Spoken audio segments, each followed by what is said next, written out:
Madame, Messieurs, très heureuse de vous retrouver dans le cadre de votre émission Un homme, un concept, une émission où on essaie de réfléchir, on essaie d'aller au-delà de factuel, au-delà du sensationnel, où on essaie de se calmer, réfléchir, surtout autour de la situation politique de l'heure ici en République démocratique du Congo. Comme vous le savez, cela a fait un peu plus d'une année que le chef de l'État avait annoncé son intention d'organiser un dialogue politique inclusif ici en République démocratique du Congo. Plus d'une année s'est écoulée. Toujours pas ce dialogue. Aujourd'hui, on reparle de ces assises tant attendues, mais qui tardent à venir, sur fond d'un parallélisme que d'aucuns ont fait avec la résolution 2277. Et avec moi sur ce plateau, retrouver la personne qui va réfléchir avec moi sur ce parallélisme entre la résolution 2277 et le dialogue sur fond des assises de Jean Val tenues en juin dernier à Bruxelles. Saluez, Madame, Messieurs, c'est un cadre de l'UDPS. Il est professeur agrégé, cadre de l'UDPS de la FUNA. Recevez avec moi ce soir Monsieur Dori Ndombi. Bonsoir et bienvenue. Bonsoir. Vous nous venez de l'extérieur, la diaspora. En effet, non, je ne suis pas de la diaspora, je viens de l'extérieur parce que je suis souvent à Kin. Donc j'ai mes activités ici, mais à la fois politiques et autres. Donc je suis assez souvent à Kin. Je n'aime pas qu'on me catalogue comme Ouais, il faut dire diaspora. que ça a une connotation Façon de plus en plus péjorative. péjorative. Avant, Exactement. ça avait une connotation quand même assez positive, mais ça a changé depuis parce que, Tout à à votre fait. avis, qu'est-ce qui s'est passé? C'est depuis 2011 où le mal remonte un peu plus loin par rapport à ça. Bon, je ne vais pas m'étendre sur le sujet. Tout simplement, je pense qu'il y a eu quelques personnes de la diaspora qui sont arrivées ici au Congo, qui ne se sont pas comportés comme cela aurait fallu. Au lieu d'apporter l'expertise qu'on pouvait attendre d'eux, bon, on a eu des abus, c'est pour ça on a ce petit décalage qu'il y a entre diaspora. Mais bon, ce qu'il faut aussi savoir, c'est que la diaspora est diverse. On retrouve de tout. La diaspora Et de représente, n'importe quoi aussi, je ne non? qualifierais pas de nos concitoyens de n'importe quoi. Donc, mais je dis tout simplement qu'ils sont, la diaspora est diverse. Ça, la diaspora représente la communauté nationale, c'est-à-dire la communauté congolaise, de ce qu'il y a de mieux et de ce qu'il y a de moins réjouissant. On aura le temps de parler quand même de cette problématique de diaspora qui nous colle à la peau. Ça fait comme ça plusieurs années. On aura le temps Dans- de parler de ça dans une émission beaucoup plus élaborée. Vous êtes ok. cadre de l'UDPS. En effet, Vous occupez quelle fonction et en quoi consiste votre travail au sein de ce parti mythique? voilà, au sein de ces partis mythiques, je suis cadre et pionnier. Vous ne l'avez pas mentionné dans la présentation, surtout en ce moment. C'est important de les souligner et de le dire. Pour faire une petite introduction, je suis à l'UDPS, je crois, bien avant même la fondation de l'UDPS. Bien avant Donc, 82. bien avant 82, parce que nous avons d'abord commencé par soutenir les 13 parlementaires. À l'époque, il n'y avait pas encore les partis comme tels. Je crois que les téléspectateurs se souviendront de la lettre de 13 parlementaires. Donc on a commencé à les soutenir en ces moments-là. C'était le seul mouvement qui pouvait encore s'opposer au MPR. Et ça s'est faisait, si j'ai bonne mémoire, encore en clandestinité. Donc par après, nous comme moi j'étais déjà à l'extérieur du pays, par après les choses évoluant, on a eu l'UDPS où l'UDPS a été créé et naturellement nous avons suivi, accompagné les 13 parlementaires. Et à un certain moment, je suis parti de l'UDPS pour des raisons X, Y, Z comme beaucoup d'ailleurs. Et par après, je suis revenu au sein de l'UDPS. Ce que j'ai oublié de dire encore, c'est que dans le comité d'Iconda de la représentation en Belgique, je crois des années 80, je ne me rappelle plus très bien la date, j'étais déjà secrétaire, je crois, fédéral pour la jeunesse, culture et sport, déjà à l'époque d'Iconda. Donc comme je disais, je suis parti, puis je suis revenu. Je suis à la Fédération des Funa où je milite, où je m'occupe essentiellement de relations avec les autres partis et les forces sociales dans notre pays pour la Fédération de la Funa. Parallèlement à ça, j'ai été candidat député Candidat national. malheureux, hein? Euh, bon, Les élections de triste mémoire pour l'UDPS de 2011. on va pas rouvrir la boîte de Pandore. Vous savez très bien ce qu'Engoy Mulunda nous a fait. Mais de toute façon, on arrive au terme de la mandature en question. Donc, on ne va pas revenir là-dessus. J'étais candidat donc pour la FUNA. J'étais candidat effectivement à FUNA pour l'UDPS en 2011. Et en 2015, le parti m'a de nouveau fait confiance et j'ai été candidat député provincial, cette fois-ci pour la commune de Kalamou, toujours dans Funa, dans la fédération des Funa. Comme vous le savez, malheureusement, ces élections, on les attend toujours. C'est pour bientôt, Donc, hein. c'est pour Le bientôt. train, la machine électorale est déjà en marche, comme le dirait le président de la CENI. Corneille Nangama, reparlons un peu de ces pionniers parce on parle quand même beaucoup trop. Pendant ce temps, on parle beaucoup trop de ces pionniers. Qu'est-ce qu'on entend? Qu'est-ce qu'on peut appeler pionnier à l'UDPS?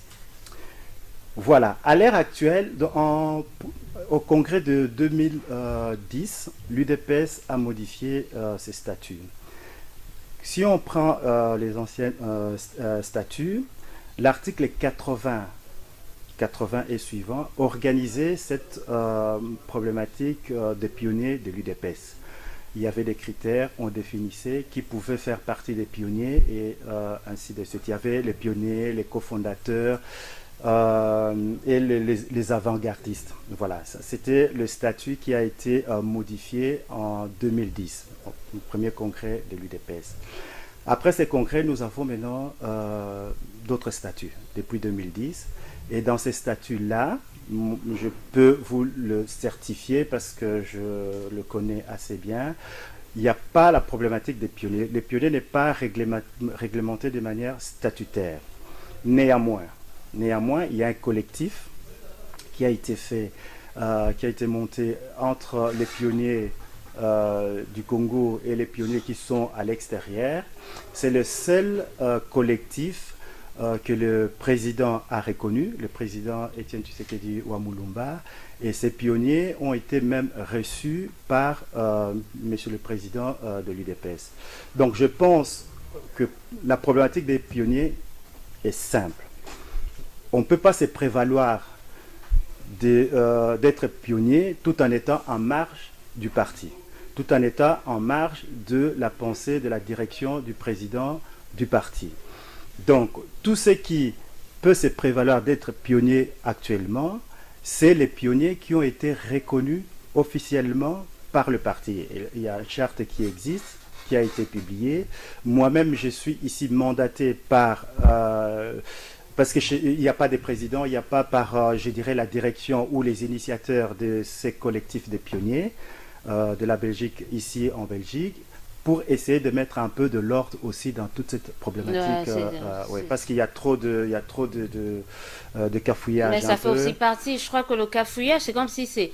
Le cafouillage est tellement organisé au sein de ce parti. Vous avez les pionniers par-ci, les parlementaires debout par-là, les combattants par-ci. Et tout ça là, c'est pas toujours sous la coordination du président et chacun il va un peu de son côté, hein. C'est ça aussi le problème au niveau de l'UDPS. Non, je pense que l'UDPS est un parti très organisé. Vous êtes sans ignorer que M. Étienne Tshisekedi Wamulumba, qui était à de nombreuses reprises ministre de la République et qui a une expérience assez conséquente dans ces pays, sait organiser les partis. Les partis est très bien organisé. La seule chose qu'il y a, le parti, c'est comme la famille, c'est comme toute organisation où il y a des êtres humains. Vous savez, la matière la plus difficile à gérer, c'est les ressources humaines. Pour gérer les ressources humaines, il y a toujours des conflits. Donc, des fois, on peut résoudre ces conflits facilement. Des fois, quand il y a trop d'ego, ça pose pas mal de problèmes, comme actuellement dans notre parti, comme dans d'autres partis aussi. Hein.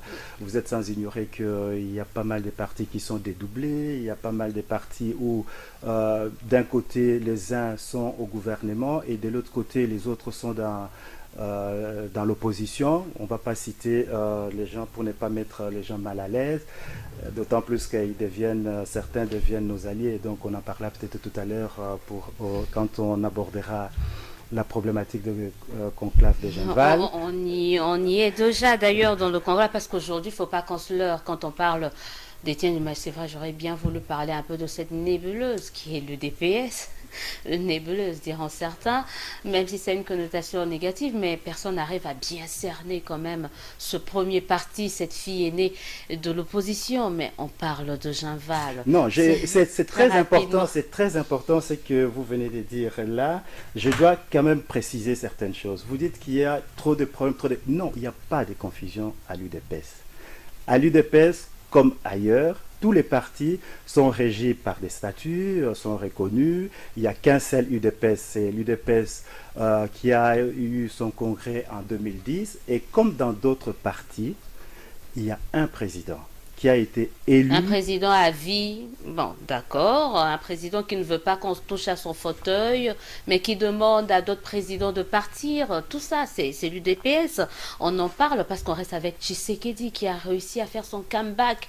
Alors non, que personne ne parce que c'est très important. Je ne peux pas vous laisser dire ça parce que je ne veux pas cultiver la confusion dans l'opinion, surtout pas en ces moments. Vous avez parlé des l'UDPS. On peut en parler si vous voulez, mais je voulais d'abord préciser qu'au sein de l'UDPS, il y a un chef, un seul, il n'y en a pas deux. Il a été élu par les militants du parti au congrès de 2010. Donc toute personne de l'UDPS... Son mandat court, en fait. Son mandat court, hein, jusqu'au prochain congrès qui va se tenir d'ailleurs ces mois-ci. Il y a un comité préparatoire qui prépare ces congrès. Mais c'est très important de le souligner, il y a une ligne. C'est la ligne de M. Etienne Tshisekedi Moulumba, qui est le président qui a été élu. Toute autre personne qui a les capacités, qui a les aptitudes à être président de l'UDPS, mais il peut poser sa candidature lors du prochain congrès. Et les militants choisiront entre... je ne sais pas si M. Tshisekedi sera candidat au prochain congrès. S'il est candidat, ben, les militants choisiront. C'est simple comme bonjour. Ok, c'est simple comme bonjour. On parle de Tshisekedi, je le disais tout à l'heure, qui a réussi à faire son comeback alors que certains prédisaient peut-être sa disparition, peut-être de manière assez prématurée, mais il a réussi à faire un retour assez remarquable dans la sphère politique congolaise en réussissant ce coup de maître avec cette organisation des assises de Genval. Vous y étiez. Parlez-nous de ces assises parce que tout au début de cette semaine, on a organisé cette grande restitution de toutes les forces politiques et sociales qui avaient pris part à ces assises. Mais vous y étiez de l'intérieur. En quelques minutes, essayez de nous brosser un peu le déroulement de ces assises de Genval. Vous savez, nous sommes là, effectivement, pour faire la restitution de ce qui s'est passé à Genval, non seulement à Genval, mais tous les processus qui se déroulent depuis un certain temps, d'ailleurs depuis les dernières élections. Donc, je ne vais pas je vais pas présenter Genval en 2-3 mots. Genval, il faut d'abord connaître cette philosophie. Parce situez d'abord la ville. C'est une ville? Oui, c'est une petite ville qui se situe à banlieue de Bruxelles, qui est à côté de Waterloo, Braine-l'Alleud, et tout ça, ceux qui connaissent Bruxelles savent très bien. C'est la route pour aller vers Namur. Voilà, c'est une très belle ville. Il y a un lac extraordinaire comme chez nous à l'est du pays. Donc je crois que les conclavistes n'étaient pas tellement dépaysés. Voilà, ça c'est à titre d'anecdote. Les conclaves de Genval, c'est l'accomplissement, l'aboutissement et les points d'or du combat de l'UDPS et de son président, M. Etienne Tshisekedi Moulumba, par rapport à l'impasse politique que nous vivons depuis 2011. 2011, les élections chaotiques, vous en souviendrez et les téléspectateurs s'en souviendront. Pour résoudre cette crise, la communauté internationale, dans le cadre des accords cadres d'Addis Abeba et l'UDPS, ont préconisé un dialogue politique entre toutes les parties pour résoudre ces conflits. C'est ainsi qu'en 2011, vous vous souviendrez, vous en parlez pas, peut-être que vous en pensez pas moins, qu'après 2011, les combats de notre président, M. Etienne Tshisekedi Mulumba, c'était l'impérium. Vous vous rappelez? On s'est battu pour avoir l'impérium. Que vous n'avez pas eu. En 2015, l'UDPS a rédigé un cahier de charges de sortie de crise qu'on a appelé la feuille de route de l'UDPS.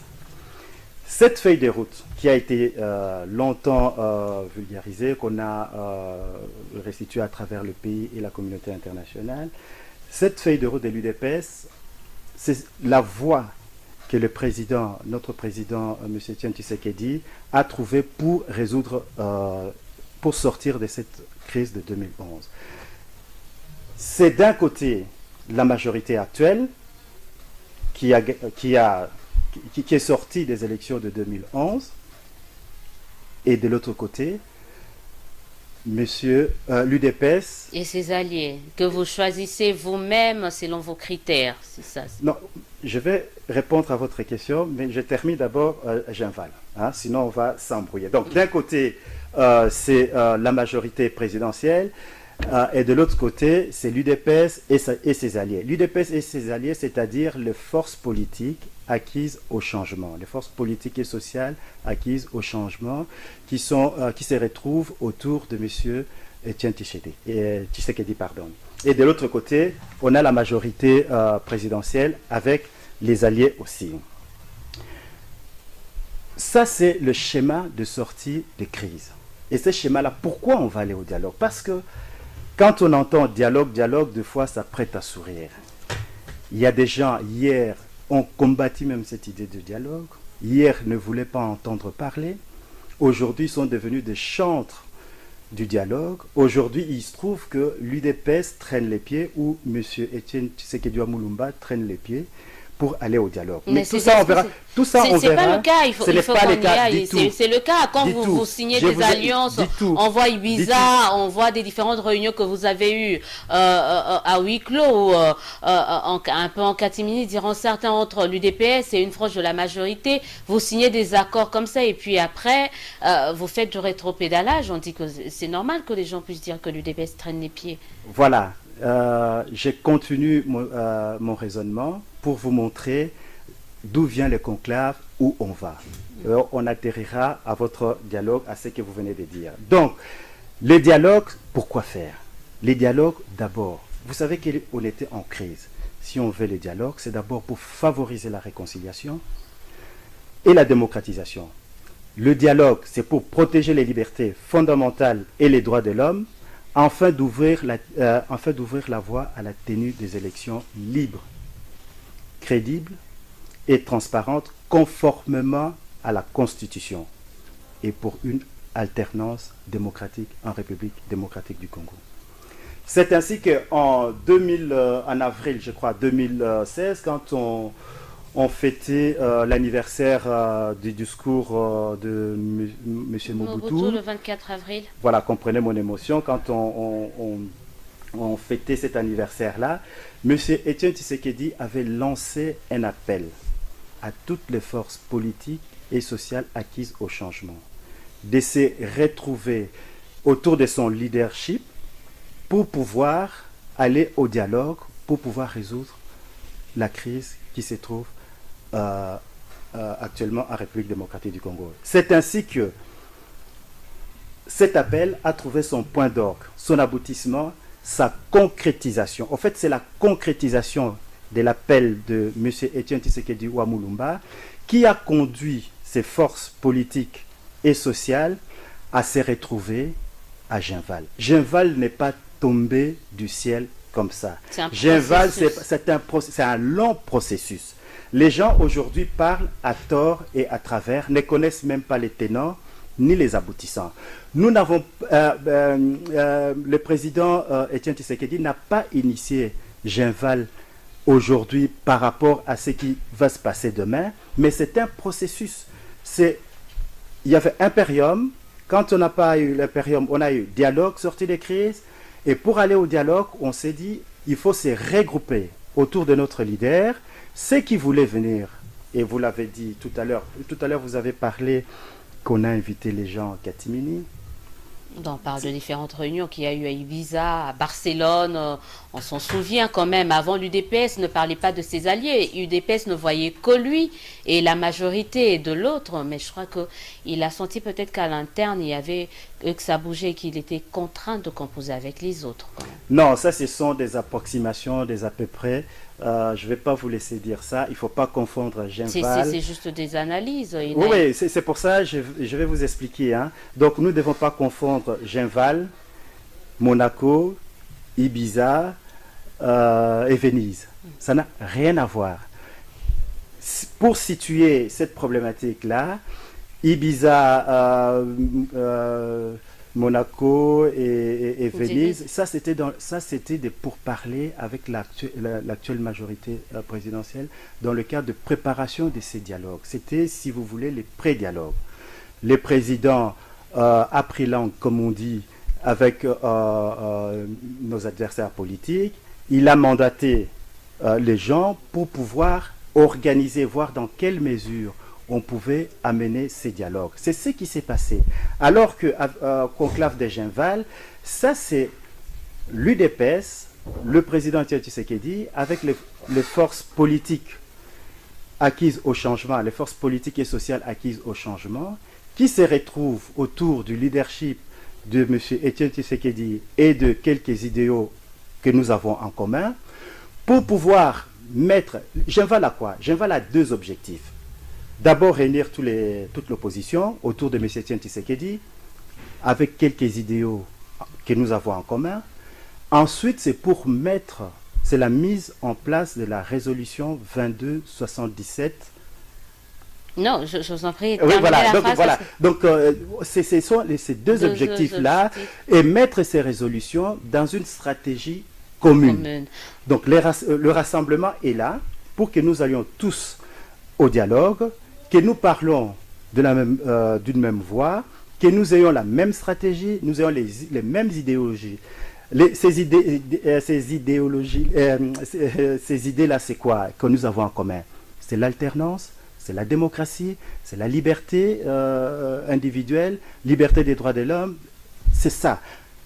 Donc c'est ça, parce que je voulais juste renchérir en disant par rapport aux résolutions, on va très rapidement parler des résolutions parce qu'on doit essayer également de parler du parallélisme qu'il y a ou que vous faites entre la feuille de route de l'UDPS et les résolutions, la résolution 2277. Mais avant, parlons des recommandations ou des résolutions contenues cette fois-ci dans les assises de Genval. Non à un troisième mandat pour l'actuel président, oui pour les élections dans le délai. C'est quand même assez utopique, irréaliste, pendant que nous sommes à 5 mois de la fin de la mandature actuelle. On n'a pas encore un fichier électoral crédible. Vous ne pensez pas que ces résolutions n'ont pas tenu compte de facteurs, des différents facteurs sur le terrain ici en République démocratique du Congo, et encore que ça se tenait du reste à l'extérieur du pays? Ça se tenait du reste à l'extérieur du pays. Madame, vous avez dit tout à l'heure que l'opposition est venue du Congo, l'opposition, la majorité des conclavistes sont venus de Kinshasa. Ils maîtrisent, je crois bien, la problématique qui se trouve, la problématique de notre pays. Non, les résolutions du conclave, c'est les résolutions de bon sens. Rassurez-moi, j'espère que ni nos téléspectateurs, ni vous êtes pour un troisième mandat. Rassurez-moi.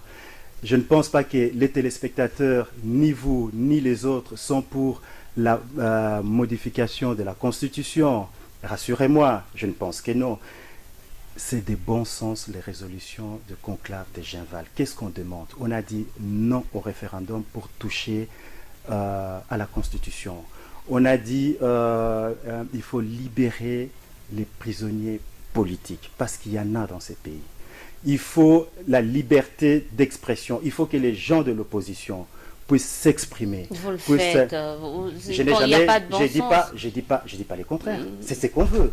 Je suis là S'il n'y en avait pas, effectivement, je ne serais pas là. Donc Si c'est je une suis là, résolution non, erronée, mais parce qu'il y en a, il y a vous pas, parlez, non, vous ah, tenez des meetings, on vous laisse parler quand même. Il y a des résolutions qu'il faut carrément effacer parce que ça se voit, ça se vit au quotidien ici en République démocratique du Congo. non, mais là, vous faites l'ironie. Je n'ironise pas, je peux comprendre. je Vous savez très n'ironise pas bien, du tout. vous savez très bien, madame, que dans notre pays, c'est vrai, j'ai cette liberté, j'ai ce loisir de pouvoir parler. C'est pas tout le monde qui le fait. Regardez, nous programmons déjà un meeting pour le 31 juillet de cette année. Comme par hasard, il y a aussi d'autres manifestations les 31. Au nom de la liberté. Au nom de la liberté, oui. Ben, au nom de la provocation aussi, je crois. Mais bon, bref, c'est pas grave. Chacun est libre de faire ce qu'il veut. Madame, si moi j'ai dit aujourd'hui, je sais pas moi, je vais aller dans votre bureau pour travailler et tout ça, vous m'accordez votre bureau, par exemple. Je donne un exemple farfelu, mais qui a tout son sens. Et tout d'un coup, un monsieur qui me voit dans votre bureau, qui vient aussi comme par hasard, il veut travailler le même jour, à la même heure. Mais bon, grand bien le fasse, ça c'est pas un problème. Quand vous parlez de conditions ou des revendications des Genval, ce sont des revendications de bon sens. Vous savez très bien qu'il y a des médias qu'on a fermés dans ces pays, dans notre pays, vous le savez très bien. Vous savez qu'il y a des gens qui sont en exil. On s'est convenu de ne pas citer des noms, mais vous le savez très bien, il y a des gens aujourd'hui qui ne peuvent pas revenir dans notre pays. Une fois qu'ils vont mettre le pied ici, ils vont être arrêtés, vous le savez. Qu'est-ce qu'on demande? Est-ce que c'est tellement compliqué, c'est tellement difficile. C'est tellement difficile. Par exemple, je donnais l'exemple de l'organisation des élections, surtout la présidentielle. Dans le délai, c'est tellement difficile, sans fichier, sans moyens, sans sécurité, c'est tellement difficile. Madame, je vous connais parce que je suis souvent vos interventions et vos émissions. Vous êtes une femme intelligente, et ça, je le sais. Et vous savez aussi très bien qu'il n'y a pas de problème. S'il y a des problèmes, c'est des problèmes qui sont organisés, exprès. Quand on veut organiser des élections, on ne se réveille pas un beau matin en se disant, aujourd'hui, demain, on organise des élections. Et pourquoi on a organisé les élections en 2006? Et pourquoi on a organisé des élections en 2011? La problématique des élections, c'est la problématique de la majorité actuelle, qui ne veut pas de l'alternance. Quand vous regardez notre Constitution, à l'article 69, il est indiqué, vous pouvez le lire même pour nos téléspectateurs si vous voulez, c'est clair et limpide. Le chef de l'État, les gouvernements doivent donner tous les moyens aux institutions de la République pour que ces institutions fonctionnent. 1. Quand vous prenez l'article 70, on dit que le président est là jusqu'à l'installation. Vous connaissez très bien élu au suffrage universel direct pour un mandat de 5 ans renouvelable une seule fois. Et l'UDPS respecte cette constitution à la lettre, du premier point au dernier. Et une constitution d'un pays ne se lit pas partiellement. Une constitution, c'est un tout, c'est un ensemble. On ne peut pas s'accommoder des articles qu'on veut et laisser les autres. Mais nous, on veut que cet article-là soit respecté. Nous voulons que M. Kabila, et ça je vous l'ai dit, on connaît, hein, je vous l'ai dit clairement, nous voulons que M. Kabila reste jusqu'à l'élection du nouveau président élu, premier point. Et nous voulons aussi que l'article 73 soit respecté, c'est-à-dire 90 jours avant la fin du mandat du président actuel, son deuxième et dernier mandat, que les élections soient convoquées conformément à la Constitution. J'arrive, c'est important, laissez-moi finir juste ces points-là.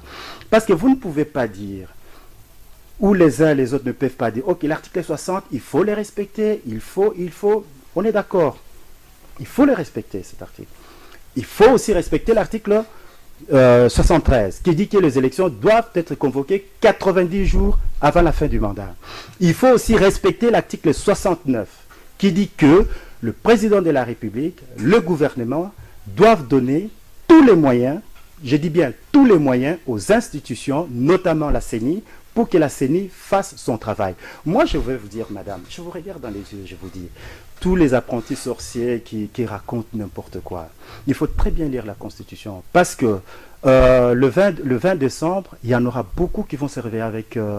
Le ciel ne va pas nous tomber sur la tête. Elle Là, ne tombera sûrement pas sur la non, tête. sûrement pas. Sûrement Donc pas. on va dormir, on va se réveiller. Il y aura un 21 décembre. Il y aura même un 23. Un 22, un 23. Exactement. Et on ira, qui sait. Mais je voulais revenir. Vous parliez tout à l'heure des résolutions, des Ginval comme étant des résolutions de bon sens.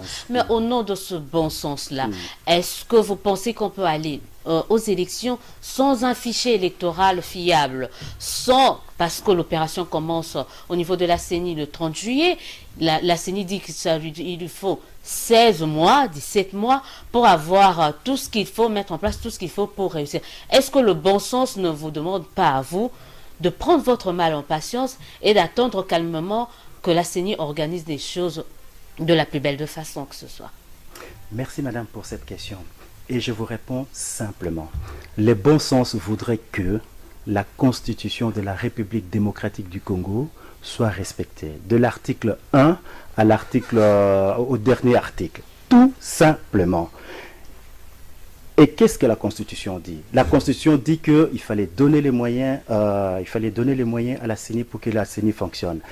La Constitution dit que 90 jours avant la fin du mandat, il faut convoquer le corps électoral pour élire le nouveau président. Voilà, c'est que moi je suis pour qu'on respecte la Constitution. Les dangers qu'il y a, quand vous parlez du 22, du 23 décembre, mais le 20 décembre, je reviendrai chez vous. Parce qu'en ce moment-là, nous n'exigerons plus la tenue des élections. Réalisez bien l'article 165. Et tous ceux qui parlent de fichiers électoraux, de tout ça, qui regardent très bien et qui comprennent très bien l'article 165 de notre Constitution. Il dit quoi? Il faut pas jouer avec le feu. Personne n'est au-dessus de la loi. Ni l'UDPS n'est pas là pour violer la Constitution. L'UDPS est là pour que cette constitution soit respectée du début à la fin. À titre personnel, maintenant je parle ici vraiment à titre personnel. S'il arrivait que vraiment, par de mauvaise foi caractérisée, extraordinaire, on n'arrivait pas à résoudre ces problèmes des élections, mais c'est ce que l'UDPS avait préconisé, le dialogue politique entre toutes les parties prenantes pour pouvoir baliser. Tout à l'heure, je vous ai donné les objectifs de la feuille de route et on verra tout à l'heure aussi les objectifs de la résolution 22. Très rapidement, on y est, on en parle parce que là, mon réalisateur me dit que ça, c'est pratiquement la fin, mais en quelques minutes, faites-nous ce parallélisme-là, parce que vous avez eu à faire un travail entre la feuille de route de l'UDPS et la résolution 2277. Alors, je vous donne maximum 3 minutes pour nous faire ce parallélisme, parce que là, on me dit que c'est pratiquement à la fin, mais je crois que je reviendrai pour vous, pour nous pencher encore un peu plus par rapport à ça. Parlez-nous un peu de ce parallélisme que vous avez fait. Voilà. Donc ça va être très difficile de pouvoir faire ces parallélismes-là, mais je veux vraiment brosser les points capitaux. Donc, si vous voulez, la résolution 2277, pour ceux qui l'ont lu, ils trouveront que ça était plus inspiré par la feuille de route de l'UDPS. Point par point. La feuille de route de l'UDPS a, je crois, 7 points, si je ne m'abuse, et c'est divisé en 2 volets. Le premier volet, c'est le règlement électoral de novembre 2011. L'UDPS dit quoi? L'UDPS demande des sanctions de responsables de cette crise, la crise de 2011. Et que dit la résolution? Nous n'allons pas, comme on n'a pas le temps, je vais seulement donner les paragraphes de cette résolution et ceux qui sont intéressés pourront regarder par eux-mêmes. Le paragraphe 11 et 12. Les paragraphes 11 et 12 règlent le problème. Ils règlent le problème en disant quoi? Que le gouvernement de la République doit prendre les mesures pour sanctionner les responsables de ces conflits de 2011 des élections. Ça, c'est le premier volet. Le deuxième volet, on parle du calendrier électoral. L'UDPS a exigé un calendrier global. C'est ce que le paragraphe 9 de la résolution dit. invite la Commission électorale nationale indépendante à publier un calendrier complet, révisé, couvrant la totalité du cycle électoral, ainsi de suite. Ça, c'est le paragraphe 9 de la résolution.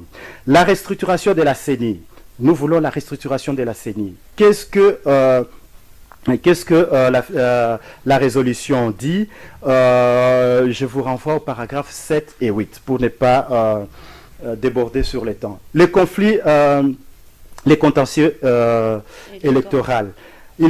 Ça aussi, c'est réglementé par le paragraphe 7 et 8 qui dit que le gouvernement ou le dialogue peut permettre de mettre en place des mécanismes qui pourront suivre les prochaines élections pour éviter les contestations. Les fichiers électoraux, vous en avez parlé tout à l'heure, c'est le paragraphe 35, où même le Conseil de sécurité des Nations Unies a donné mandat à la MONUSCO pour pouvoir aider la République, pour pouvoir réaliser ces problèmes de fichier électoral. Ainsi de suite, ainsi de suite, ainsi de suite. On arrive à la conclusion que la feuille des routes... sera également votre conclusion. Voilà, ma conclusion, c'est pour résoudre la crise électorale de 2011, le président Tshisekedi Moulumba a préconisé un dialogue pour sortir de cette crise. Et nous réclamons, et nous étions les premiers à réclamer ces dialogues. Nous ne voulons pas aller dans des aventures. Nous connaissons très bien, nous nous connaissons les uns les autres. Nous voulons un dialogue dans le cadre de la facilitation internationale. La facilitation, il doit y avoir des panels, il y a des conditions sur les prisonniers, ainsi de suite, pour que les résolutions de ces dialogues puissent être opposables à tous et à tous. Voilà, c'est par ce mot que ce souhait d'ailleurs que nous mettons un terme à cette émission. Je crois qu'on aura le temps encore, peut-être la semaine prochaine, de revenir encore avec vous sur ce plateau pour reparler cette fois-ci de fond en comble sur ce parallélisme que l'UDPS fait entre sa feuille de route et également la résolution 2277. En attendant, je vous dis merci d'avoir été de nôtre ce soir dans le cadre de cette émission. J'ai reçu pour vous, madame, messieurs, monsieur Dori Doumbie, professeur cadre de l'UDPS, ex-candidat, pionnier du parti cher à Étienne Tshisekedi. On se dit au revoir. Appelez-nous pour vos suggestions, vos réactions, vos remarques. On sera toujours là pour vous. En attendant, nous vous souhaitons de passer une excellente suite de programmes en compagnie de Congo Web. On se dit au revoir et surtout à dimanche prochain.